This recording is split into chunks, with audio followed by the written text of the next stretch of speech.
जी स्वामी जी प्रणाम।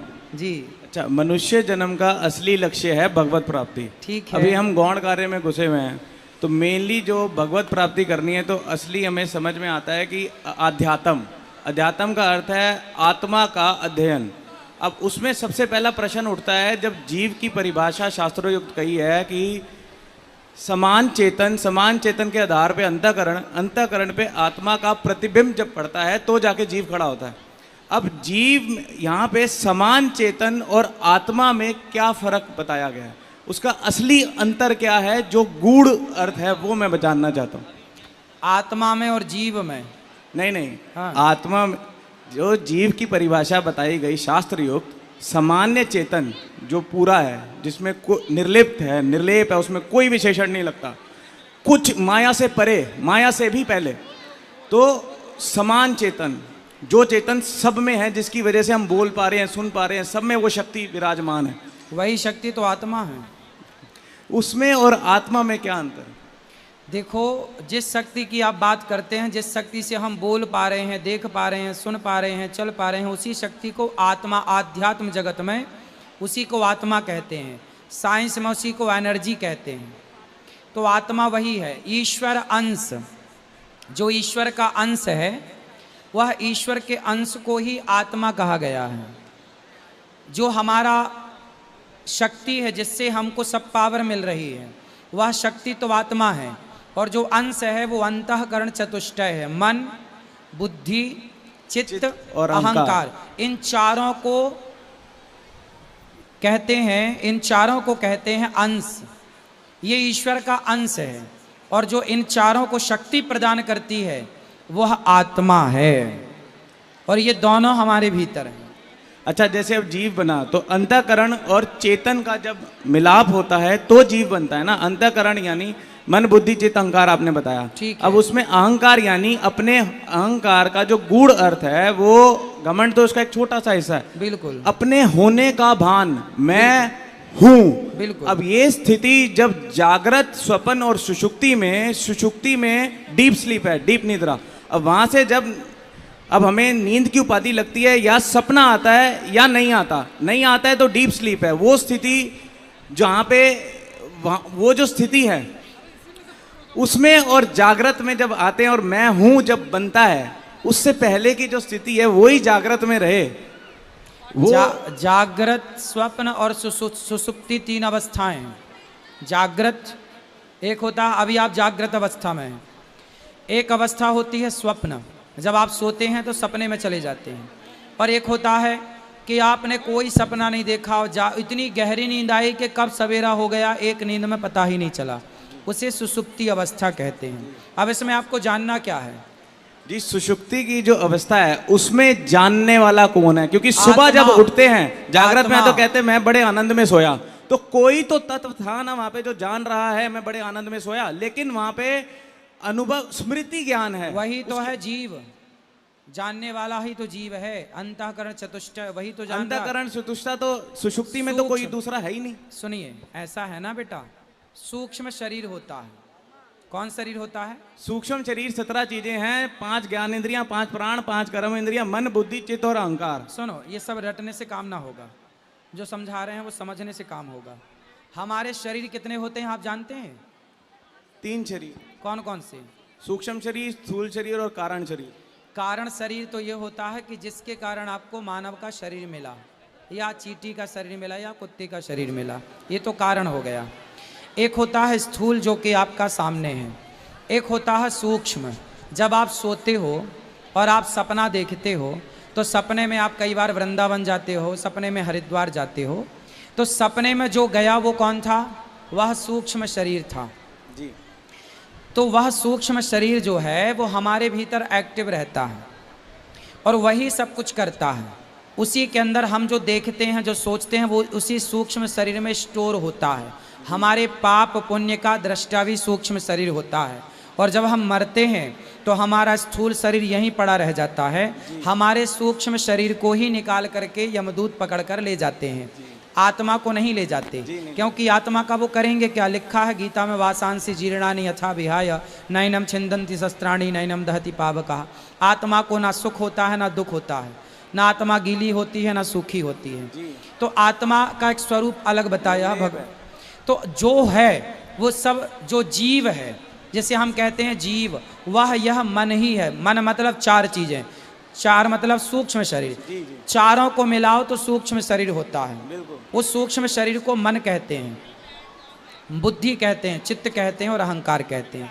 तो सब कुछ कारण, पाप पुण्य का, सुख दुख का कारण हमारा वह सूक्ष्म शरीर ही है। मन ही सुख दुख का कारण है।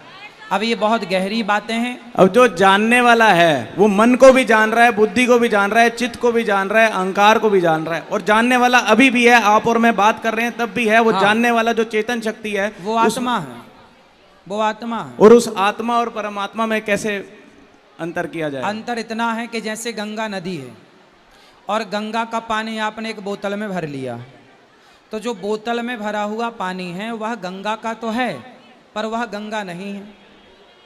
बोतल में आपने गंगा जल भरा तो वह गंगा का जल तो है, परंतु वह बोतल का पानी गंगा नहीं है। वह गंगा है अंशी और यह है अंश, बोतल का पानी। उसी तरह ईश्वर है अंशी, जैसे गंगा और गंगा का जल एक बोतल में, उसी तरह ईश्वर और ईश्वर का अंश, हम सबके भीतर जो आत्मा है वह ईश्वर का अंश है। जैसे पानी है, सबके घर में गंगा जल है, जब सबके घर में गंगा जल होता है, पर गंगा तो नहीं होती ना सबके घर। उसी तरह ईश्वर एक है, पर उन ईश्वर के शक्ति आत्मा के रूप में अनेक जीवों में विराजमान है। वही शक्ति चींटी के अंदर, वही शक्ति हाथी के अंदर, वही हमारे अंदर, आपके अंदर, उसी का नाम आत्मा जी। अब यही मेरे को जानना, अब इसमें आत्मा और परमात्मा का जो मिलन है उसके लिए हमें निरंतर क्या करना चाहिए, जिससे लोगों को निरंतर सत्संग, सत्य का संग। हाँ, इसलिए क्या कहते हैं, देखो आपने गुरुत्वाकर्षण सिद्धांत पढ़ा है। कोई भी चीज हम ऊपर से छोड़ते हैं नीचे आती है, आती है? क्यों आती है बताओ, क्यों आती है? स्वाभाविक। लेकिन एक चीज है जो नीचे से ऊपर जाती है, बताओ क्या? हम लोग पढ़ते हैं गुरुत्वाकर्षण के हर चीज ऊपर से नीचे है। ये तो सिद्धांत है कि पृथ्वी में चुंबक का तत्व है, वो सब चीज खींचती है, ये तो सही है, गुरुत्वाकर्षण सही है। लेकिन एक दूसरा कारण है कि जो वस्तु ऊपर से नीचे आती है वो पृथ्वी का अंश है। जैसे पत्थर, पत्थर क्या है? पृथ्वी का अंश है, तो ऊपर जाएगा तो अपने अंशी की तरफ भागेगा। कोई भी वस्तु ऊपर जाएगी नीचे इसलिए आएगी क्योंकि वह पृथ्वी का ही तत्व है, इसलिए अपने अंश अपने अंशी की तरफ भागता है। लेकिन आग, जब आप आग जलाते हैं तो ज्योति किस तरफ जाती है? ऊपर, ज्वाला उस तरफ ऊपर। क्यों? क्योंकि ज्वाला जो ज्योति है वह सूर्य से प्रकाशित है। आग का जो केंद्र बिंदु है वह सूर्य है, और सूर्य जो है वह अंशी है, और आग उस अंशी का अंश है। तो हर अंश अपने अंशी की तरफ भागता है। तो हमारी आत्मा ईश्वर का अंश है, इसलिए हम सब उस ईश्वर की तरफ भागते रहते तो हैं। यहाँ पे अविद्या किसको लगी फिर? अविद्या तो अज्ञान है। वो किसको लगी? लगेगी क्या? जो अज्ञानी है वो अविद्या। क्या वही भ्रांति है? अविद्या तो भ्रांति है। अज्ञान क्या है भाई? जैसे अंधकार क्या है? प्रकाश ना होना ही अंधकार है, प्रकाश का अभाव ही अंधकार है। उसी प्रकार ज्ञान का अभाव ही अज्ञान है। जिस दिन आपके अंदर ज्ञान का दीपक जल गया उस दिन अज्ञान आपका स्वतः नष्ट हो जाएगा। गुरु की विशेष कृपा से अकस्मात ये कृपा हो सकती है, क्योंकि ये कृपा साध है, साधन साध नहीं है, लेकिन कृपा उसी पे होगी जो साधन करेगा। हाँ, कृपा बिल्कुल है। ईश्वर को जब पूर्ण सतगुरु की कृपा जब होएगी तो ही ये बुद्धि में विवेक जागृत होता है, तो ही इस तरह। हाँ, सही कह रहे हैं। इसलिए सत्संग करना चाहिए। थैंक। खुश रहिए। समझ में आई बातें? सामने से हटो ना। हाँ बेटा हटो। गुरुजी राधे राधे। जी जी जी। गुरुजी हमारे पास लड्डू गोपाल हैं, तो उनकी आंख लाल हो गई है, तो हम उनकी पूजा कर सकते हैं? नहीं कर सकते? काहे नहीं कर सकते? तुम अच्छे से पूजा नहीं करती होंगी तो वो लाल लाल आंख से देख रहे हैं गुस्से में। तो वो खंडित तो नहीं हुई, उनकी पूजा कर सकते हैं ना? खंडित नहीं हुए, पूजा करिए, सेवा करिए अच्छे से। अच्छा, और जैसे हम जन्माष्टमी का व्रत रखते हैं तो हमें राधाष्टमी का भी व्रत रखना चाहिए क्या? आपका मन, आप रखना चाहें या ना रखना चाहें। क्या क्या देना मुझे? एक मिनट, मैंने सुना नहीं। क्या दोबारा बोलना? सुना नहीं मैंने। हाँ बेटा कर लेना, आपका मन है तो व्रत कर सकते हैं। लो ठीक है। बेटा आगे से। गुरुजी राधे राधे। हाँ हाँ। गुरुजी मेरा एक प्रश्न है, जैसे हम 12th क्लास में हैं तो हम अपने जहाँ पे सोते हैं या जहाँ पे पढ़ाई करते हैं तो वहाँ पे किस भगवान की तस्वीर लगाएं जिससे हमारी सबकी बुद्धि थोड़ी तेज सी हो? गणेश जी की लगाओ। गणेश जी की। और सरस्वती माता? सरस्वती माता भी लगाओ। धन्यवाद गुरुजी। गुरुजी राधे राधे। जी आप मेरे गुरु, मैं आपकी शिष्य हूँ, मुझ पे दया करो गुरुजी, बहुत परेशान हूँ। खुश रहिए, भगवान सब ठीक करेंगे। भाई गुरुजी मैंने 5 दिसंबर को बेटी की शादी करी थी और इतने निकम्मन करके ये इनको किनारे करो भैया को। बेटा आगे से किनारे हो जाओ। एक गार्ड भैया किनारे काले। ये गुरुजी जी 5 दिसंबर को मैंने बेटी की शादी करी थी जी और 15-20 लाख रुपए लगाया गुरुजी। जी। अब मेरी बेटी को बहुत तंग करता है वो कौन परेशान कर रहा है? लड़का। लड़का परेशान कर रहा है आपकी बेटी को? हाँ, बहुत परेशान, फिर भी मारता है, दहेज मांगता है, फिर भी। लेके आना, हम बात करेंगे। हैं गुरुजी? ले आना, हम बात करके समझाएंगे उसको। गुरुजी आएगा ही नहीं, आया था। ए भाई सफेद शर्ट वाले को हटाओ, किनारे करो 6 भैया, इस तारीख तरफ को हो आया जाओ। गुरुजी, तो मारपीट हमारे घर पे आके करके चला गया। अच्छा हाँ, उसको ले आना, हम बात करेंगे। वो आएगा ही नहीं, ऐसे कैसे लाएं उसको हम? अच्छा बेटी आई है? बेटी है यही। बात कराओ बेटी से। राधे राधे गुरुजी। राधे राधे। क्या नाम है आपका? आप कहते हो कि माँ की सेवा करना बहुत अच्छी बात है। हाँ। मैं भी मानती हूँ कि माँ की सेवा करो, पर माँ के कहने पे बीवी को मारना ये कौन सी अच्छी बात है? तो आपको कितनी बार मारा उन्होंने? 3 बार मारा है गुरुजी। तो कितने महीने हो गए शादी के? अभी सर 5 दिसंबर को हुई है, 5 दिसंबर 2023 को। मतलब अभी 1 साल नहीं हुआ? नहीं तो आप क्या बोली कि आपको मार दिया नहीं, उसने? ऐसा है, अगर वो मेरे से प्यार से बोल ले या कुछ भी कर दे तो बोलती है तू कुछ डाल डाल के देती है। मैं तो घर से बाहर भी नहीं जाती तो क्या डाल डाल के दूंगी? किसको डाल डाल के? अपने खाने पति में को डाल डाल के देती हूँ कुछ। जहर वहर? पता नहीं कि वो तेरी बात सुनता है। आप बताओ, अच्छी बात है अपनी माँ की सेवा करो, पर जो लड़की तुम्हारे पीछे आई है सब घर छोड़ के, तो 2 बात तो उसकी भी सुनोगे ना। सही है। वो नहीं सुनते, कहते हैं तू बर्दाश्त करना सीख ले, बर्दाश्त करना सीख लेगी तो घर चला लेगी। ये थोड़ी होता है, बर्दाश्त की हद तक बर्दाश्त करी जाएगी। सही है, सही है। आप एक काम कर सकते हो? और हैं? आप एक काम कर सकते हो? हाँ, आप अपने पति को मेरे पास ला सकते हो? वो आएंगे नहीं। यूं कहते हैं तुम तो भक्ति में डूबी हुई है, बाबाओं के चक्करों में मत पड़ो। अच्छा, और वो किस में डूबे हैं? दान करने के लिए कहूंगी, कहेंगे मैं नहीं दान कर रहा, मेरे को नहीं करना दान। कोई बात नहीं, वो दान नहीं करते, कोई बात नहीं। लेकिन बेटा अभी एक काम करो कि आप पहले जा। उन्हीं की मम्मी कहती है मेरा बेटा मेरा ही रहेगा, तेरा नहीं रहेगा। फिर शादी क्यों करी, अपने पास ही रखती। फिर किसी लड़की की जिंदगी मत खराब करो ना ऐसे करके। एक तरफ बीच में खुद सोती है और एक तरफ लड़का को सुलाती है, दूसरी तरफ लड़की को सुलाती है, खुद बीच में सोती है। सास बीच में सो जाती है? अरे पाप लगेगा, नरक जाएगी सास। नहीं सुनती गुरुजी, बहुत तब जाके मैं अपनी मम्मी के घर रह रही हूँ। अब आप बताओ क्या करना चाहिए? ऐसे घर में जाना चाहिए जहाँ कदर ना हो। ऐसा है, तुम एक बार घर जाओ ससुराल। हाँ, और उसको ना समझा बुझा के, कैसे भी पत्नी हो ना, हाँ। बहुत अच्छे प्यार से तुम अपने पति को मेरे पास लाना, मैं मैंने समझाऊंगा। बात करने की कोशिश करी थी। फिर? वो कहते हैं कि तू उसकी बीच वाली बहन आके मुझे बहुत सारी गालियां सुना के गई थी, हमारे घर पे ही आके हमें ही मार के गए हैं।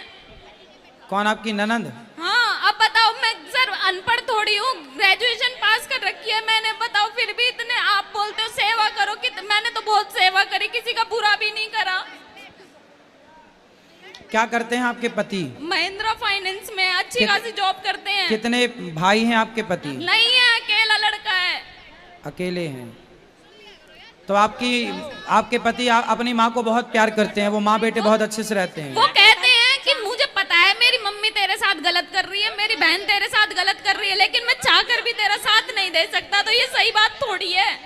कोई बात नहीं, उस बच्चे की भी मजबूरी होगी। वो माँ के पक्ष में, यदि आपके पक्ष में बोलेगा तो माँ नाराज हो जाएगी। इसलिए तो बोल रहा हूँ, एक बार मेरे पास लाना, मैं उसको ऐसा रास्ता बता दूंगा कि वो माँ को भी खुश रख पाएगा और अपनी पत्नी को भी खुश रख पाएगा। जिस घर में जिस ननद की शादी हो गई हो, उसका मेरे घर में राज चलेगा तो क्या वो घर कभी सुखी रह पाएगा? नहीं, कभी सुखी नहीं रहेगा। तो ये बात वो क्यों नहीं समझते? यूं कहते मेरी बहन तो मेरे घर का सपोर्ट करेगी। अब तू सपोर्ट नहीं करती, मैं क्या अपने घर से ले जाके दूं? मैंने बोला मैं सपोर्ट कर दूंगी, मुझे जॉब करने दो, नहीं जॉब नहीं करेगी। अच्छा।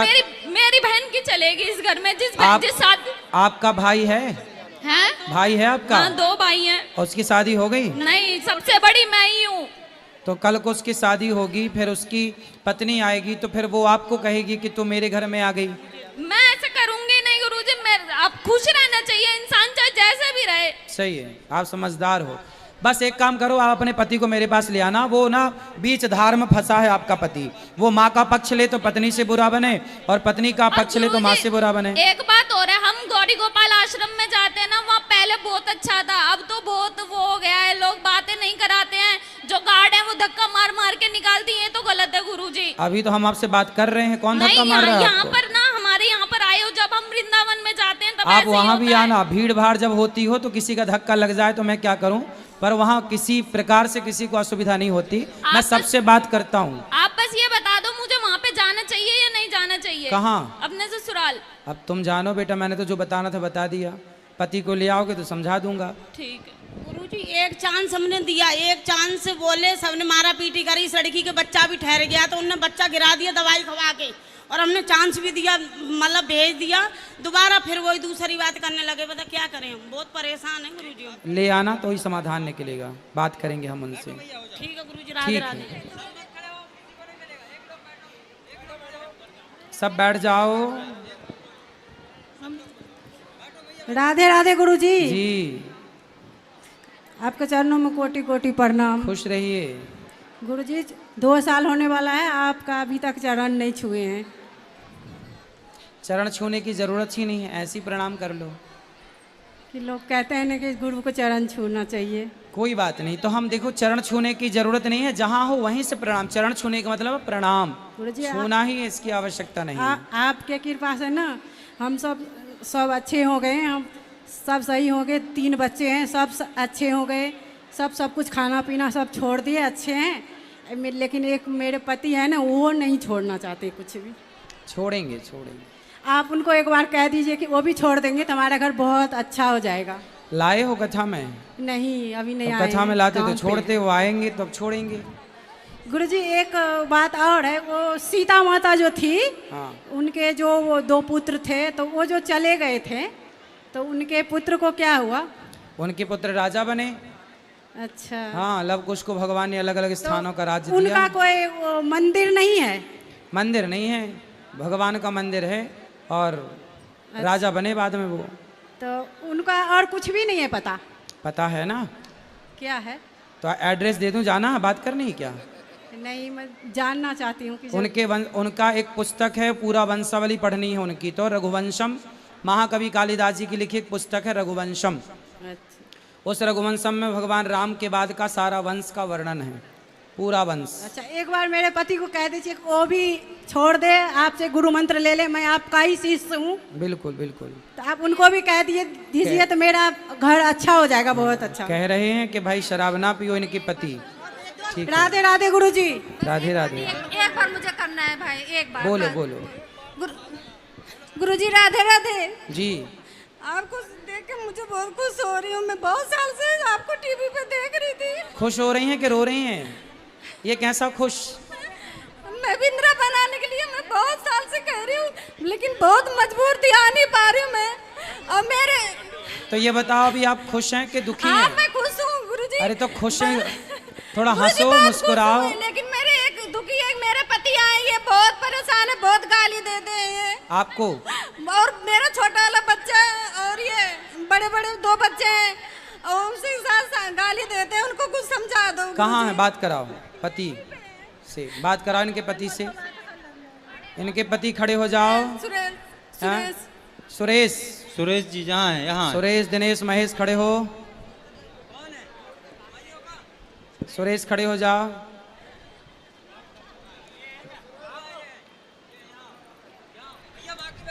सुरेश से बात कराओ। सुरेश,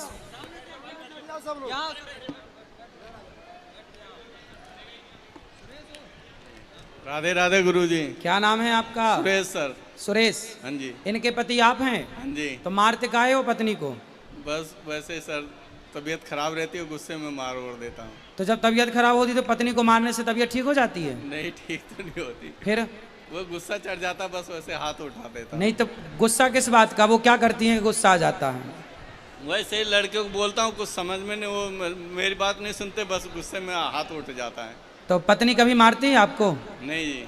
कभी मारने का उसका मन नहीं होता होगा? आप उससे मारते हैं, उसका मन नहीं होता होगा? वो तो होता ही होगा सर। फिर पर आप हावी हैं अपनी पत्नी पे, ये तो बात सही है। तो ये बताओ पत्नियों को मारना चाहिए, सही है? नहीं जी, मारना नहीं चाहिए। तो फिर काहे मारते हो आप, बताओ? वो गलती हो गई, गुस्से में सॉरी बोलो अपनी पत्नी से। सॉरी। क्या नाम है पत्नी का? पूजा। पूजा बोलो, पूजा पूजा सॉरी। सॉरी। अब नहीं मारूंगा, अब नहीं मारूंगा, पक्का वादा। गुरुजी इनको बोल दो कि ये कथा सुने करे हमेशा और बच्चों को भी सिखाए। कथा सुना करो बेटा, अच्छी बात है। और मेरा छोटा लड़का है, वो भी कथा नहीं सुनता, बहुत समझाती हूँ मैं, बहुत प्रयास करती हूँ कि सब सुने। बात कराओ सुरेश से। क्यों? कथा सुना करोगे बेटा तो तुम्हारे बच्चे भी सुनेंगे, सुधरेंगे। ठीक है सुरेश भैया, ध्यान रखना इस बात का। हैं? चलो आज कल फिर प्रश्नोत्तरी होगी, कल फिर मिलते हैं आपसे। आज के लिए इतना ही।